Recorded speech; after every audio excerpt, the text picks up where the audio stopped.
Βρισκόμαστε στο παλιό κομμάτι της Πηλαίας, σε ένα οικόπεδο, το οποίο έχουμε αποφασίσει κάποιοι άνθρωποι να το αξιοποιήσουν, όχι όμως οικιστικά, να σηκώσουν οικοδομή, αλλά να παράξουμε εποχιακά οπωροκυπευτικά προϊόντα.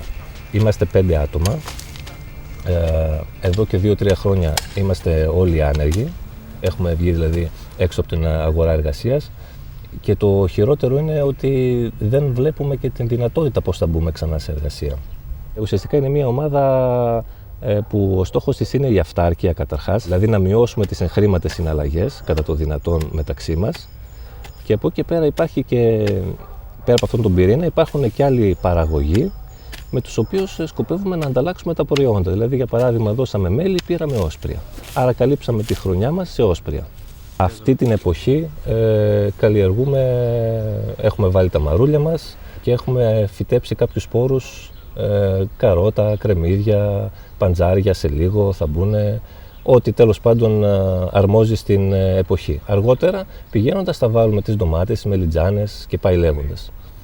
Ό,τι τέλος πάντων χρειάζεται μια οικογένεια για να είναι αυτάρκης στο σπίτι της. Αυτός ο αγρός που ανήκει?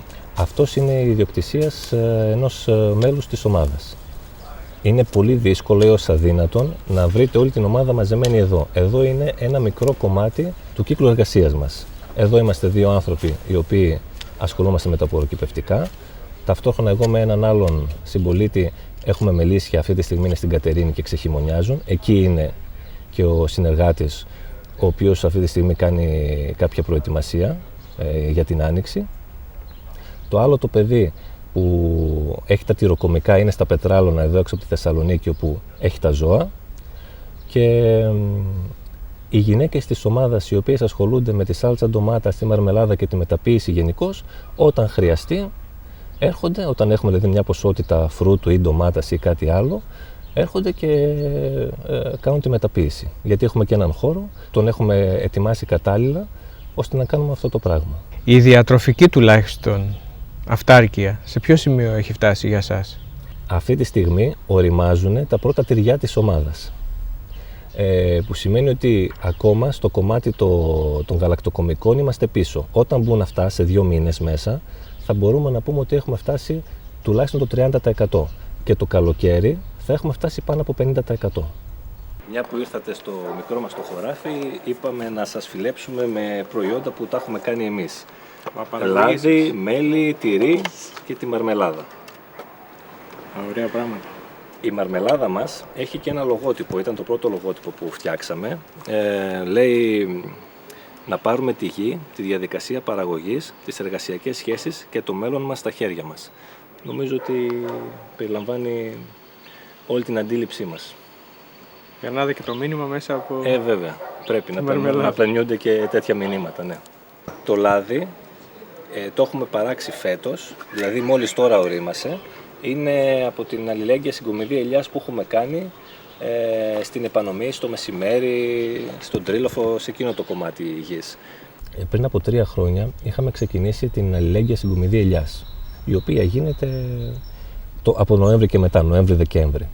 Έχει πάρα πολλά ελαιόδεντρα και παρατημένα ή από ανθρώπους που δεν τους συμφέρει να τα μαζέψουν και σου λένε πάρτα και κάντε ό,τι θέλεις. Ξεκίνησε σαν αστείο και έχει γίνει σοβαρή η ιστορία. Δηλαδή πηγαίνουμε, περιποιούμαστε τα δέντρα, αισθανόμαστε πλέον και ένα κομμάτι, έχουμε πλέον και μια εντοπιότητα εκεί πέρα στις περιοχές, γιατί μας βλέπουν συχνά. Πάμε και βοηθάμε και σε άλλες δουλειές αγροτικές που μπορεί να έχουν οι άνθρωποι οι οποίοι μας έχουν συστήσει εκεί και μας πηγαίνουν στα ελαιόδεντρα και μας βοηθάν. Και βλέπεις λοιπόν κάποιους ανθρώπους οι οποίοι είναι αστεί, έτσι, εμείς είμαστε παιδιά της πόλης, που σιγά σιγά έχουμε μία άλλη ματιά και μία απεύθυνση σε μια κοινωνία που ούτε την ξέραμε. Και πιθανόν να είχαμε και αρνητικά συναισθήματα για αυτούς και αυτοί για μας. Εμείς να λέγαμε τι κάνουν εκεί πέρα, δεν κάνουν τίποτα όλη μέρα, απλά παίρνουν τις επιδοτήσεις, αυτή ήταν η λογική. Και αυτοί έλεγαν, αυτοί εκεί πέρα κάθονται σε ένα γραφείο και παίρνουν λεφτά, χτυπώντας πλήκτρα στον υπολογιστή. Λοιπόν, όταν έρχεσαι σε μια όσμωση και σε μια συνεργασία, 2 τέτοιες διαφορετικές κοινωνίες, μόνο καλό μπορεί να βγει. Και βλέπουμε λοιπόν ότι κάπου αυτοί οι 2 κόσμοι Και ειδικά τώρα με τα νέα μέτρα, με το φορολογικό, το ασφαλιστικό και όλα αυτά, ότι αρχίζουν και έρχονται δίπλα-δίπλα, γιατί βλέπουν ότι τελικά έχουν πιο πολλές ομοιότητες παρά διαφορές. Και έχουν και κοινά συμφέροντα, εν πάση περιπτώσει. Βιώνουμε μια τεράστια ανθρωπιστική κρίση. Η ανθρωπιστική κρίση έχει και το κομμάτι το επισιτιστικό φυσικά μέσα. Και δεν γίνεται τυχαία, δηλαδή μια χώρα είναι πολύ εύκολο να την υποδουλώσεις καταστρέφοντας τον πρωτογενή τομέα. Σε αυτό λοιπόν, σε αυτό το σχέδιο, γιατί περί σχεδίου πρόκειται, εμείς θέλουμε να αντιδράσουμε και να δείξουμε έναν τρόπο. Ο τρόπος δεν αφορά μόνο τους 5, 10, 20, 30 ανθρώπους οι οποίοι θα ωφεληθούν στην αυτάρκειά τους. Θέλουμε να ανιχνεύσουμε και ένα πολιτικό σχέδιο διεξόδου από την κρίση. Δεν υπάρχει αυτή τη στιγμή, θεωρούμε, στη χώρα ένα πολιτικό ρεύμα διεξόδου. Το πολιτικό ρεύμα διεξόδου δεν θα το δώσει κανένα κόμμα. Θα το βρούμε μόνοι μας. Εμείς στο κομμάτι αυτό, το επισιτιστικό και το παραγωγικό, προσπαθούμε να βρούμε μία λύση. Ταυτόχρονα συγχρονιζόμενοι με όλους τους ανθρώπους οι οποίοι είναι ανήσυχοι και ψάχνουν να βρούνε. Ήμασταν μέλη μιας κοινωνίας η οποία κινούνταν όλα αυτά τα χρόνια και άρα έχουμε επαφές. Υπήρχε το κίνημα Χωρίς Μεσάζοντες, το οποίο μας δίδαξε πάρα πολλά. Υπήρχε ένα ολόκληρο κίνημα το οποίο αφορούσε τις σκουριές, τη ΒΙΟΜΕ, τη διεκδίκηση ελεύθερων χώρων, από το οποίο έχουμε εμπολιαστεί κι εμείς και έχουμε δώσει πράγματα. Άρα έχουμε έναν ευρύ κύκλο ανθρώπων οι οποίοι θέλουν να ενταχθούν με έναν τρόπο σε αυτό το εγχείρημα και εμείς να ενταχθούμε σε άλλα εγχειρήματα και να προχωρήσουμε μαζί. Επειδή είδαμε ότι οι λογικές της ανάθεσης δεν λειτουργούν, πρέπει να πάρουμε την υπόθεση στα χέρια μας. Εμείς αποφασίσαμε, εκτός από το να πάρουμε γενικώς την απόφαση στα χέρια μας, να πάρουμε και τις τσάπες στα χέρια μας. Αυτό ποιο πρότυπο μπορεί να παράξει για τον αστικό ιστό? Εμείς δεν εφευρίσκουμε την Αμερική αυτή τη στιγμή. Αυτό που κάνουμε έχει ξαναγίνει στην Ελλάδα και γίνεται και εδώ και κάποιες δεκαετίες στο εξωτερικό. Δηλαδή, ότι το γεγονός ότι υπάρχουν ακαλλιέργητες εκτάσεις μέσα στην πόλη, έστω και μικρές, έστω και 10 τετραγωνικά μέτρα, και αφήνονται στην τύχη τους, ειδικά σε μια εποχή που η επισιτιστική κρίση είναι αδιανόητη, είναι πολύ κρίμα και πρέπει, νομίζω, οι συμπολίτες να βρουν αυτούς τους χώρους, να συνεργαστούν μεταξύ τους και να τους καλλιεργήσουν. Εμείς εδώ πέρα αυτό που έχουμε να δείξουμε είναι αυτό το παράδειγμα, το οποίο είναι για μίμηση, για διόρθωση, για αντιγραφή,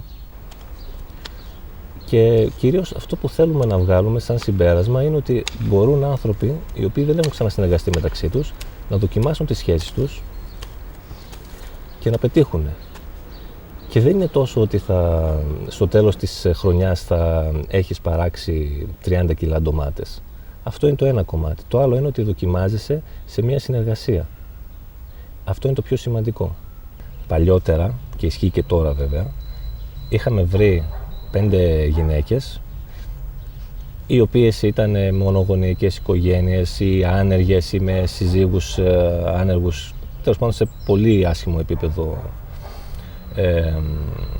επίπεδο διαβίωσης, και τις οποίες προτείναμε το εξής. Τους λέμε: έχουμε μια μεγάλη γκαζιέρα, έχουμε 2 μεγάλες κατσαρόλες, έχουμε 200 κιλά ντομάτα που μας ήρθανε δωρεάν, ελάτε όλοι μαζί να κάνουμε τη σάλτσα ντομάτας για όλη σας τη χρονιά.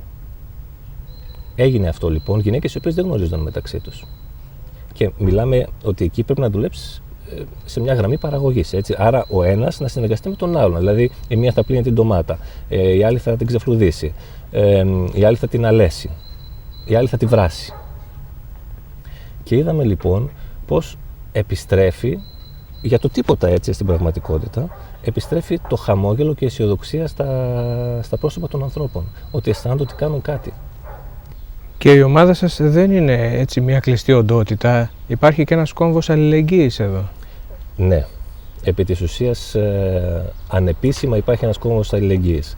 Χθες για παράδειγμα μοιράσαμε γύρω στα 200 κιλά φρέσκο ψάρι από την Ιχθυόσκαλα σε περίπου 30 οικογένειες που είχαν ανάγκη. Συν κάποια άλλα πράγματα, μακαρόνια, σάλτσα ντομάτας, μαρμελάδες, όσπρια. Τα κάνουμε πακέτα δηλαδή και τα δίνουμε. Οι ανάγκες είναι τεράστιες. Έρχονται κάθε μέρα νέες οικογένειες ή προκύπτουν νέες οικογένειες, οι οποίες θέλουν τρόφιμα, θέλουν να καλύψουν τουλάχιστον το βασικό, έτσι. Δεν μιλάμε για επίπεδο ζωής τώρα, μιλάμε για επίπεδο επιβίωσης. Το να δώσεις 2 μακαρόνια και 2 σάλτσες ντομάτας και 1 κιλό ρεβίθια, απλά ο άλλος μπορεί και συντηρείται. Και περνάει άλλη μια εβδομάδα, αυτό κάνει. Αυτή όλη η δραστηριότητά σας πόσο έχει προκαλέσει την περιέργεια των κατοίκων της περιοχής? Οι γείτονες σας ρωτάνε τι κάνετε? Συνήθως ξεκινάει από την περιέργεια, από την καχυποψία και μετά από κάποια φάση την αποδοχή. Καταρχάς πρέπει να σε αποδεχτούν σαν κομμάτι της περιοχής. Έτσι, γιατί δεν είμαστε όλοι από αυτή την περιοχή. Ένας είναι από την Τούμπα, άλλος είναι από το κέντρο, άλλος είναι από το ασβεστοχώρι και πάει λέγοντας. Οπότε σιγά σιγά οικοδομεί σχέσεις εμπιστοσύνης και με τον κόσμο της περιοχής. Η Πηλαία φημίζονταν για τις μπάνιες της. Συνέβη στην Πηλαία ό,τι συνέβη σε όλη την Ελλάδα με την αντιπαροχή. Αυτό ήταν βέβαια ένα συντονισμένο σχέδιο. Δεν έγινε έτσι από τη μια μέρα στην άλλη. Αυτή τη στιγμή τα κομμάτια γης που λέμε που μπορούν να αξιοποιηθούν είναι προφανώς λίγα. Πιο πολύ έχει να κάνει με την αυτενέργεια και με τη βούληση των συμπολιτών να κάνουν αυτό το πράγμα, έστω και σε επίπεδο χόμπι, γιατί από κάπου πρέπει να ξεκινήσει κανείς. Δηλαδή, να βρεις ένα παρτέρι έξω από το δρόμο σου και να πεις ότι θα βάλω 3 ντομάτες για να δω τι θα γίνει. Και μετά η συνεργασία έρχεται σιγά σιγά. Ή βλέπεις άλλες ομάδες και προσπαθείς να δεις τι θα γίνει. Υπάρχει πάντα η καχυποψία, είπαμε ότι δεν ξέρουμε με ποιον άνθρωπο θα συνεργαστούμε, πάντα φοβόμαστε ότι θα μας τον πάρουν. Εντάξει, αυτά είναι επίκτητα χαρακτηριστικά της ελληνικής κοινωνίας. Ωστόσο, με την τριβή με τον κόσμο και με την αποδοχή από πλευράς τους μιας ιδιαιτερότητας, γιατί περί ιδιαιτερότητας μιλάμε ακόμα, έτσι. Όταν έχεις 2-3 ανθρώπους οι οποίοι κάνουν ένα τέτοιο εγχείρημα μέσα σε ένα πολύ πυκνό αστικό ιστό, πιθανόν να θεωρούν οι άλλοι άνθρωποι ότι αυτοί έχουν μια ιδιαιτερότητα και μπορεί να είναι και λίγο παλαβή. Αλλά σιγά σιγά αυτό αρχίζει και φεύγει. Φεύγει από τα μυαλά τους και αντιλαμβάνονται όταν συζητήσουμε μαζί τους ότι εμείς θέλουμε να παράξουμε για μας, για τα παιδιά μας, αν έχουμε παιδιά, καθαρή τροφή. Δες τι αγοράζεις, του λέμε, από πού τα αγοράζεις και πώς είναι. Θυμάσαι πώς ήταν η ντομάτα που τρώγες στο χωριό σου, τι σχέση έχει με αυτήν που τρως τώρα. Οπότε μπαίνει ο κόσμος σε μια λογική. Από την άλλη, να κάνουμε και ένα είδος εργασιοθεραπείας. Είναι πολύ σημαντικό. Οι άνεργοι, όπως ξέρετε, γιατί το έχετε βιώσει κι εσείς σε ένα μικρό ή σε μεγάλο βαθμό, έχουν το πρόβλημα του ότι έχουν πολύ ελεύθερο χρόνο και δεν έχουν τι να τον κάνουν. Συν την έλλειψη χρημάτων, δημιουργεί ένα πολύ ασφικτικό πλαίσιο κατάθλιψης και ένα ηθικό το οποίο είναι πάρα πολύ χαμηλό. Αισθανόμαστε άχρηστοι, με λίγα λόγια. Αυτό που κάνουμε εδώ πέρα, πέρα από το να παράξουμε το μέλι, το λάδι, τις ντομάτες, τις μελιτζάνες κτλ., είναι ότι βάζουμε τον εαυτό μας σε κίνηση και το σώμα μας και το μυαλό μας και συνεργαζόμαστε μεταξύ μας. Η συνεργατικότητα είναι πάρα πολύ σημαντική και μπορεί να λύσει και πάρα πολλά προβλήματα ακόμα και στον τρόπο που βλέπουμε και τον εαυτό μας αλλά και την κοινωνία.